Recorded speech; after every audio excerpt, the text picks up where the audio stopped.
ever worked with and ever been around. Is Tyler in there? He lies. Yeah. He lies to you. He lies to the public. All right. We'll go ahead and call the meeting back to order. We'll go ahead and call the meeting back to order. Nevada Board of Wildlife Commissioners, Friday, March 24th in Yerington, Nevada. As soon as I figure out where I'm at on my agenda, we'll get started. 20 Black C. Electronic triggers. Page 6. Yeah.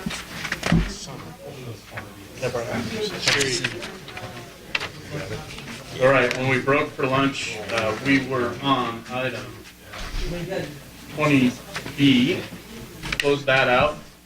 So we'll open item 20C, Commission General Regulation 458, electronic rifle triggers, caliber and cartridge length, and smokeless powder restrictions, LCD file number R144-15. Chief Game Warden Tyler Turnipseed. This is a second workshop. Public comment will be allowed. The Commission will hold a second workshop to consider regulation relating to amending Chapter 503 of NAC. The proposed regulation amendment contains two changes. The first change will clarify the use of black powder substitutes that are considered smokeless powder. The second change would make it unlawful to hunt big game mammal with a rifle using a center fire cartridge of caliber 46 or larger and an overall loaded cartridge length of 3.8 inches or longer. The amendment would also make it unlawful to hunt big game mammal with any firearm equipped with an electronic or computer-controlled trigger. The workshop was held in Las Vegas on January 29, 2016. The Commission directed the Department to hold a second workshop to consider additional changes, including changing the term big game mammal to any game animal, and either adjusting the overall loaded cartridge length to something that wouldn't impact custom reloads for popular hunting cartridges, or changing the terminology to account for casing length rather than overall loaded length. Additional information was requested to show which rifles may be prohibited under either scenario. Chief, good afternoon. Thank you, Chairman Drew, members of the Commission. That was a mouthful. Thankfully, I just dropped my binder in the bathroom stall and all the papers came out of it, so it'll be an adventure finding my place, but I think I got it. Is my microphone on? No, I got it, thank you. So yeah, as you stated in your introduction, CGR 458 basically has three different parts. The first being black powder substitutes. The Commission initially dealt with this or attempted to deal with this a few years ago, and I can go through some of the background. We went over it in January, so I'll skip through it a little quicker this time. But prior to 2014, the regulation basically stated that the use of smokeless powder is prohibited, and only black powder or black powder substitutes such as Pyrodex or 777 may be used.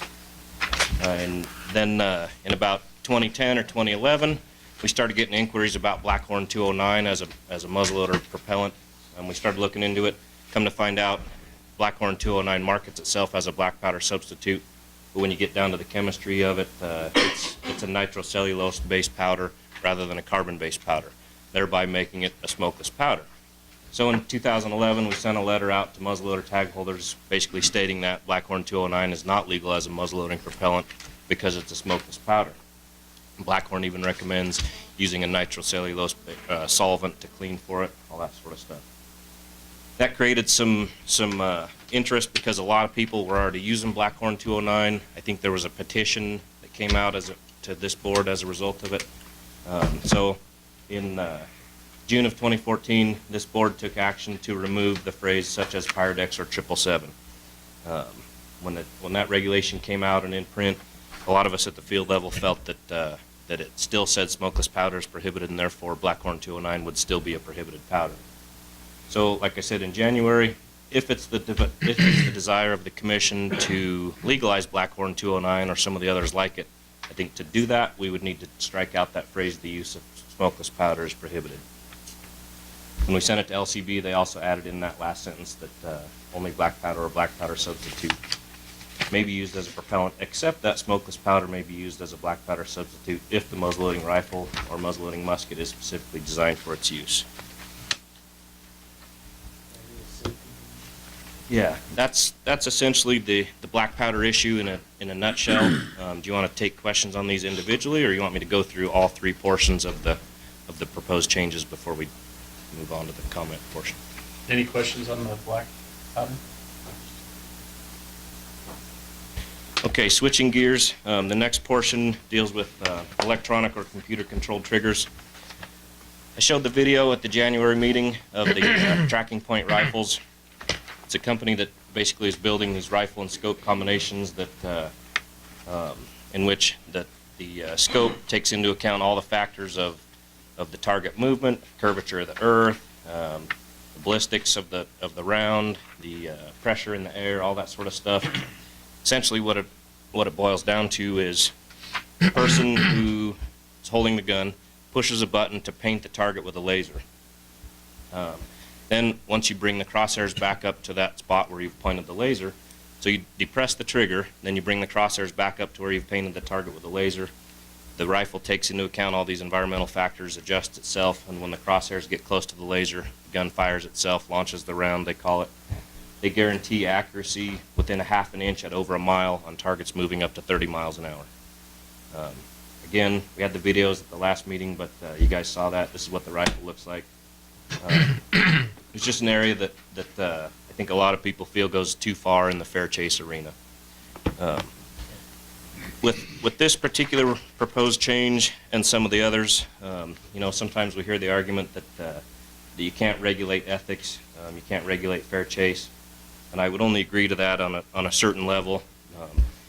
I would say that the North American model of wildlife conservation has been working for 100 years. That talks about hunters funding wildlife conservation through licenses and tags, and hunters regulating themselves through method of take, in this case, and bag limits, seasons, all that sort of stuff.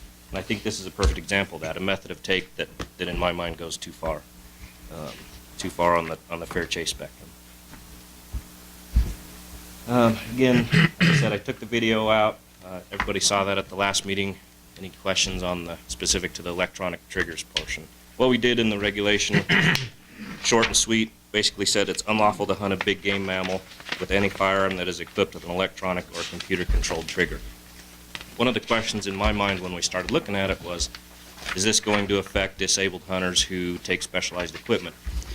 So I called a couple of the groups here in the state that put on hunts for disabled hunters, Nevada Outdoorsmen in Wheelchairs and Cody Lauk Dreamkeeper Foundation in Winnemucca. They both said, no, this wouldn't affect us because the triggers that we use for our severely disabled hunters are either mechanical or hydraulic. But then more recently, it was pointed out to me by a member of one of those groups that there is a company that markets one that's made that uses electronics.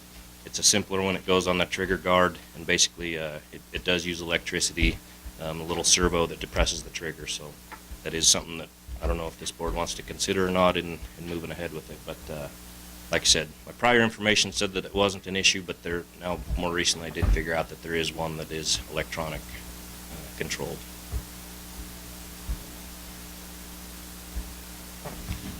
Yep. Questions? Oh, Commissioner Boyce. Thank you, Chief Turnipseed. I also done some research on that, and there is some triggers that an individual can blow into a straw, and it actually actuates an electronic solenoid that pushes a trigger and fires a gun. And it's made for people with severe disabilities. I had hoped that we could adopt something, I don't believe we need anything like that, set aside for disabled folks, but that there is some protection to where if a hunter from out of state or a hunter that has one of these mechanisms, that we don't create a law that would enable them from using a system that they're comfortable with, something that they've used and spent the money to get. So going forward with this, I would like to see some type of language in here that would have an exemption for the disabled folks that would require a system such as this.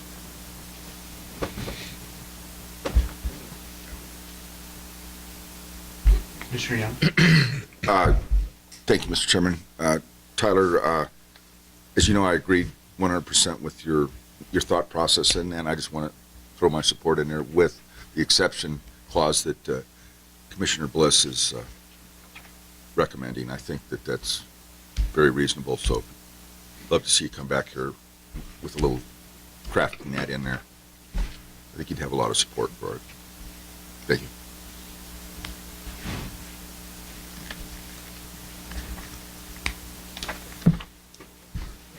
Additional questions on that portion? Thank you. I have a couple questions. I'm just thinking about the word disability and having to use that sometimes even when I practice law, and there's a lot of gray area and a lot of arguments over what is considered a disability. And I'm just worried that perhaps it could lead to arguments that may not need to be made out in the field when somebody's using a gun, even if it's similar to that, and claiming that they fall under the disability exemption. Perhaps it should be that if a hunter has a disability, that they get their gun approved by NDOW. You bet. Thank you, Commissioner Hubbs, through you, Chairman Drew. Yeah, I wrestled with that question in my head when we initially talked about the straw type electronic trigger and how we could make an exemption for that. There are a couple other places in law and regulation that make exemptions, but it deals more with legs. Like we have a law against shooting from a vehicle, or similar about having a loaded shotgun or rifle in a vehicle. And there's an exemption to that talks about paraplegics, amputees, and severe paralysis of the legs that impedes walking. Clearly designed, or clearly talking about disabilities from the waist down that inhibit someone's ability to get out of the vehicle and hike. An exemption for this kind of thing would be quite a bit different, and I'm not sure exactly how we'd word that, but maybe I can get with Commissioner Bliss and try to figure out some language about a disability of arms or paralysis or muscle use in the arms. I'm not sure exactly what road we'd want to go down there to try to define that, but I can sure work on it. I think that sounds like a good idea, but again, it's a little bit different too in that the individual with an inability to walk or have mobility out in the field is different than using different newer technology or a different type of weapon in general. So because we're talking about the weapon here, I think we should be much more cautious and conscientious with exemptions. You bet, absolutely. If I could, Chairman Drew. Go ahead, Commissioner Bliss. Thank you. One way you may be able to do it is if their disability impedes them to operate a trigger safely, because a lot of times folks will have severe paralysis in their hands and aren't able to actually put their finger into a trigger guard to operate the gun safely. And so sometimes having this separate device is it is a safety issue on top of the inability to actually physically be able to operate the trigger. And so I think we can come up with some language that Commissioner Hubbs may be comfortable with, that would hopefully, in doing some of this stuff, there's always that fear of someone going to take advantage of one thing or another. And as familiar as I am with some of these folks, I don't worry so much about the one or two people that would try to take advantage of a system compared to the hundreds that it would help. And you're always going to have that out there. And so in my opinion, the more we can do for the majority of the people that it would help, the better off we would all be, and they would be. Hunting, what I have seen through this, is very therapeutic to a lot of folks with disabilities, and I would hate to try to make anything more difficult on them than what they already have. So anything that we can do as this body to help them, I think we should drive in that direction as best we can. Thank you. Additional questions or discussion on that portion at this time? Yeah, Chief Turnipseed again, and yeah, I agree with Commissioner Bliss, and you know, we discussed that a little bit over the last couple of weeks when we realized that there is an electronic one out there, and apologize that I haven't taken a stab yet at language that could allow for it, but I think we can come up with something. So switching gears a little bit, we'll move on to the next portion of this regulation change or proposed change. It deals with military-type cartridges or military-type rifles, and you know, it kind of gets back to that philosophical discussion about fair chase, and then in this case, another component of that discussion about wasting meat from a game animal. Again, at the risk of philosophizing a little too much, Boone and Crockett defines fair chase as the ethical, sportsmanlike, and lawful pursuit and taking of any free-ranging, wild, native, North American big game animal in a manner that does not give the hunter an improper advantage over such animals. Like I said, I think a lot of the things that we have in NAC from this board over the last 100 years deal with that manner of take, not going too far in advantage over the animals. And some of that comes to mind when I started thinking about this issue of 50 caliber rifles over the last few years. You know, when I was a kid, everybody that I knew hunted with a 30-06 or a 270, and that was sort of the round of the day. If you were, you know, really into the big magnums, you might have had a 300 Win Mag. But here in recent years, I've started hearing more and more about 50 BMGs. One more recently that was developed, I think, by the Navy or one of the branches called a 416 Barrett. And they're basically these big rifles, big cartridge, capable of shooting, you know, a great big round, high velocities with major energy a long ways. So looked around at some neighboring states if anybody else was dealing with it. Idaho did this same effort probably, I don't know, 10 or 15 years ago and passed a law or a regulation, I'm not sure which, limiting the overall weight of the rifle and sling and scope at 16 pounds. And looking at that option, talked that over with a few people, and folks thought that that might have been too much of a roundabout way to deal with it. Let's go more directly at the problem and actually look at caliber and or cartridge length. I started wondering how much these rifles are being used out in the field, searched around on the internet, you know, found this chat room photo from one of the long-range shooting sites. It says we had brought the Barrett out on this trip too, just in case something stepped out into the burn at 12 to 1,400 yards. So we are starting to hear about this, you know, people shooting cow elk with them in Ely, or more recently heard of a horn short of the Near's antelope in Pershing County. So when we started looking into it, tried to figure out, okay, would we want to look at the caliber or the cartridge length once we dismissed the idea of going with the overall weight of the rifle. The caliber, of course, just speaks to the diameter of the bullet, not necessarily the problem. The cartridge length being a little more indicative of what a big round it is and how much powder is behind it. So to put it in perspective, I grabbed a couple photos. You can see this line up here. On the far right is the 50 BMG, which is some of the subject matter that we're talking about. And you see it there next to a 338 Win Mag. I remember when I was a teenager, one of my neighbors bought a 338, and I thought, wow, what a cannon. I can't imagine ever shooting a 338. And you can see how puny it looks next to the 50 BMG. So further comparison, here's a dollar bill. This one's a 50 BMG stacked up next to a 300 Win Mag. So it kind of puts it in perspective there of how big of a round we're actually talking about. So in looking at the lengths, in discussing it with Chairman Drew, we said, okay, what are the common lengths for, or what are the lengths of commonly used big game cartridges that are out there today? And doing some of that research, it looks like about the longest of the you know, publicly acceptable or currently used big game rounds would be a 338 Lapua or a 3378 Weatherby. Most of the information on the internet puts those somewhere around 3.6 inches or 3.7 in an overall loaded length. There's two on the right that go above those lines. One is that 416 Barrett, and the other is the 50 BMG. At the January meeting, it was brought up that 3.8 might be a little too limiting for someone who hand loads their 3378 or their 338 Lapua, uses a long burger type bullet, might start getting beyond that 3.8 inches. So this board asked me to come with some different language options. One of those would be raising that 3.8 inches up to 4 inches.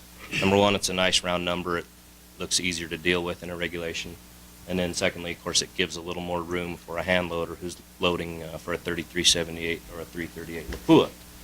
So there it shows a little bit of a difference between a 3.8 limit or a 4-inch limit, and then it's probably too small for you to read at the back, but that goes up through the, there's a 577 Nitro Express and 300 Weatherby and 460 Weatherby on up. Pretty much the 4-inch would still allow all those except for the 416 Barrett or the 50 BMG. The other option that was discussed in January, to Commissioner Bliss's credit, he said, it'd be a lot simpler if you looked at case length. That way you don't have to worry about a hand loader, how deep he seats his bullets, what kind of bullet they're using, all that sort of stuff. So said, okay, let's try this same experiment. If we say a 3-inch case limit, what would that eliminate and what would it leave in?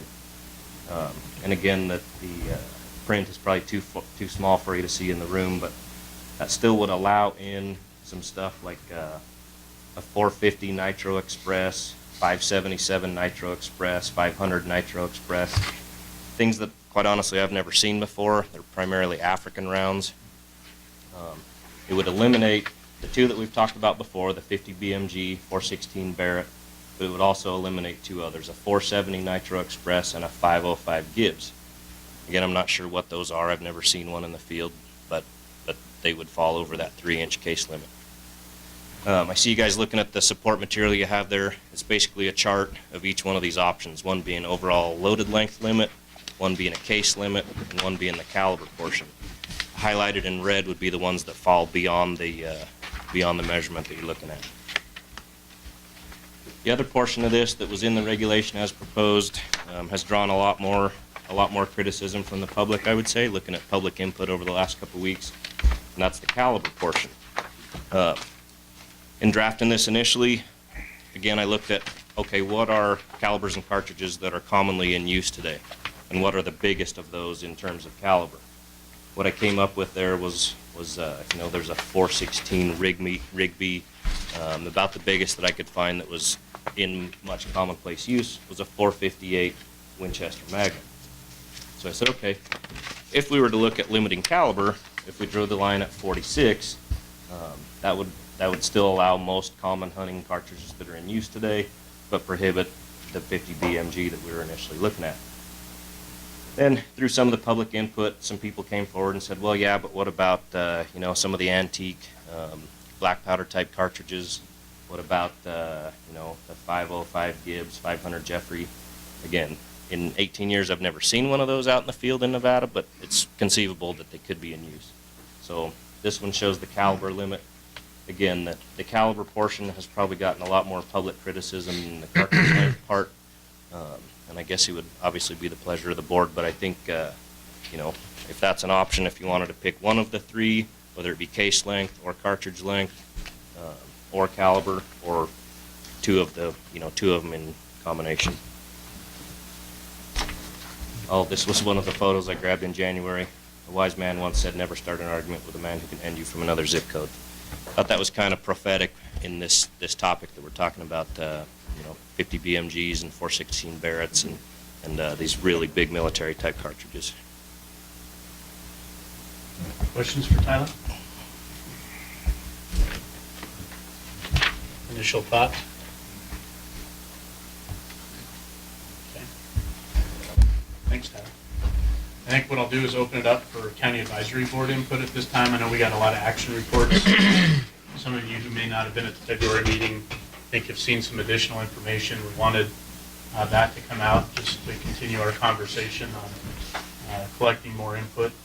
These are never easy discussions when you're talking about where to draw the line on advancement of different technologies, and I understand that. So please don't be shy about sharing your inputs and thoughts. So County Advisory Board.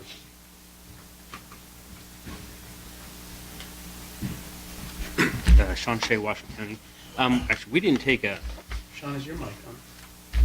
No. Is that better? Oh, Yeah. Like I said, Sean Shea, Washington County. We didn't take a vote on this because we thought it was still kind of that... the third part of this whole thing, I thought it was still an LCB. So we had we assumed that's what was going. Our previous meetings, the smokeless powder we were okay with, and removing the electronic triggers and stuff we were good with that. So I just wanted to say that as from the board.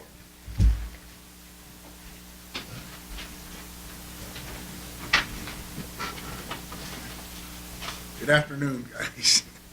Walt Mandeville, Lyon County Board, and our county game board met this last week and discussed this at length about the rifle triggers, caliber, cartridge length, smokeless powder.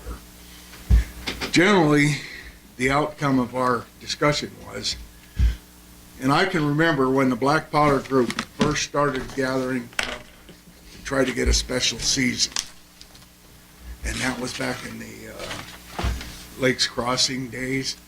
I don't know if any of you guys remember some of those.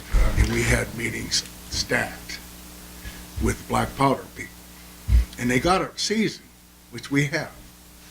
And the whole object behind that season was that it was a primitive weapons hunt. Primitive weapons. People started making comments about, can we have rocks to throw at them, or, all these different options. But they did get a special season, and our attitude is that we'd like to see the regulation remain as it is, including the black powder restriction. As time changes, technology changes, and they keep coming up with brand new products all the time, and looking at some of these things, like that last one there, that guy can shoot well over a mile with that thing. But I mean, I used a 257 Roberts, and I did pretty good with it. I'll tell you what, it's a nice little rifle. My son likes to use 270s, 30-06. Those have all been wonderful weapons.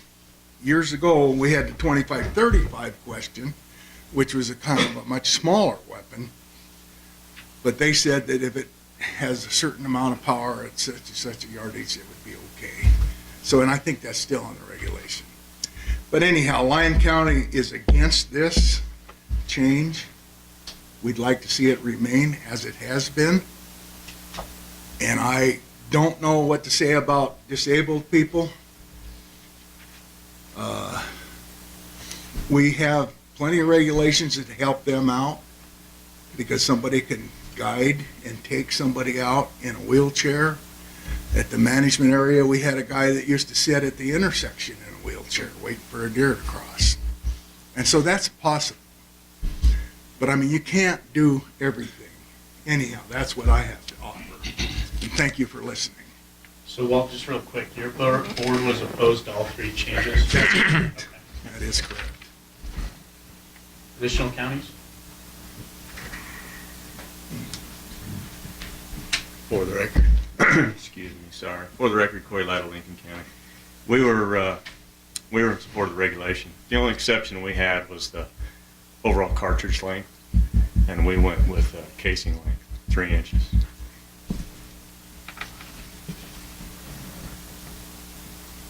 Paul Dixon Clark, even though we didn't have this agendized this time, we did speak about it in our January meeting, and the board was for regulating electronic triggers and having them not available. They believe in the smokeless powder thing. They thought removing the word smokeless was based on the new powders you have out there. You already have in line, and with 777 and the the pellets and the sabots and stuff, you're not really adding any advantage to adding that other powder there.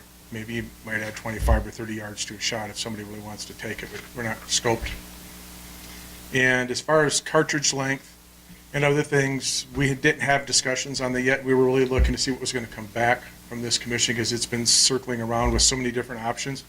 The board thought it would pick it up in their May meeting and would give you recommendations once we actually knew what direction you wanted to head, whether it was a combination of things, because all of them, in our viewpoint, in talking with people, it's going out and shooting something with a large caliber rifle like a 50 caliber or whatever. Basically, I mean, I use the term wanton waste, because if you hit something with a bullet that big, it's not like even hitting it. It's like going out and shooting squirrel with a 300 short mag. I mean, you're not squirrel hunting, you're basically squirrel skinning at that point, or scattering squirrel around the world. I mean, you shoot an antelope with a 50 caliber or something, half of it's gone. And so from my perspective, it's wanton waste if you're using a gun there, and that's, the regulation should be is that you want to have, if you shoot something, it should be for the take of the animal, not, if you're just trophy hunting, you don't care if you waste 3/4 of the meat if you hit it wrong. So anyway, that's my points. Thanks. For the record, Tom Casanelli, Humboldt County. We voted for everything except the bullet length.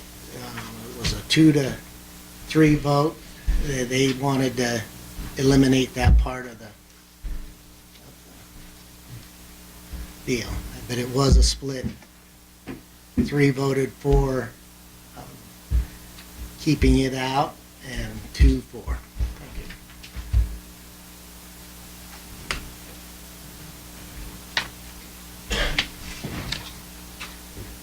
you. Doug Martin, Carson, Wildlife Advisory Board. We transmitted our findings, but I'll just summarize them real quick. The first one on smokeless powders, we were in favor of that. The second one on triggers, we were in favor of making that illegal. And the third one on overall case length, we thought 4 inches and less. Thank you.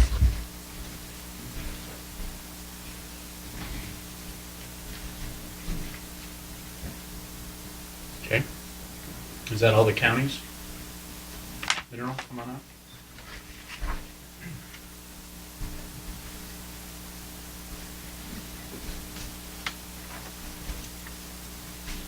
Glenn Bunch, Mineral County. I wasn't going to come up because you have our notes. We supported the department's input on this 100%. Thank you. Okay, did I miss anyone? All right, public comment? Come on up. Just state your name for us for the record and if you're representing an organization. Yes, I'm Kevin Crow. I'm here representing Sierra Shooters, which I'm the president of. I'm also the author of the Shooters and Reloaders Record Book. The first thing I'd like to address is the electronic trigger issue. We fully support banning the use of these types of devices because one of the key parts of marksmanship is proper trigger control, and this takes the human element out of it. That being said, the way this is worded is completely ineffective. The picture he showed was a sighting device that controls the firing mechanism, which is the sear above the trigger. As Mr. Turnipseed even said, the human pulls the trigger, and then it fires. There's nothing computer or electronic controlled about these triggers with these sighting systems. And any litigator could easily get somebody off by demonstrating or very clearly showing that it's not the trigger that's electronic, it's the firing mechanism. Now, as for these actual electronic ones used by the disabled, these sorts of systems, the sighting systems, have been banned from competition shooting use for many years. And the language we use in our matches, the language similarly used by the NRA, is any sighting system using a computer or electronically controlled firing mechanism is prohibited. And in fact, the main basis here everyone's against is that sighting system, not these electronic triggers that would be used by the disabled. And changing the verbiage to that would make it all very clear and make it easier to use. Before you go on, could you just repeat that one more time? You bet. Not that fast. Any sighting system using a computer or electronic controlled firing mechanism is prohibited. That way you don't have the problem over the trigger and you don't have the problem of these mechanisms used by the disabled. Because obviously they're not using that $7,000 sighting system, which for the record can be purchased without the fire control unit for considerably cheaper. May I go on? Yeah. Okay. Someone woke me up at 4:30 this morning. So. Fair enough. And they probably have already left, so they didn't have to take the blame.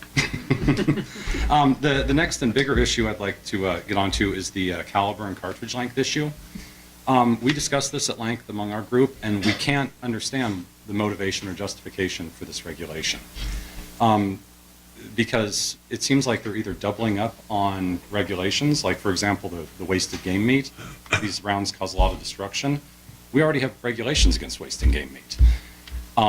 Most of these highly destructive military rounds for the 50 cal, including some of the ones that Chief Turnipseed showed in his photos, are full metal jacket military rounds. All the highly destructive ones are, because they're military, We already have regulations against full metal jacket rounds for hunting big game.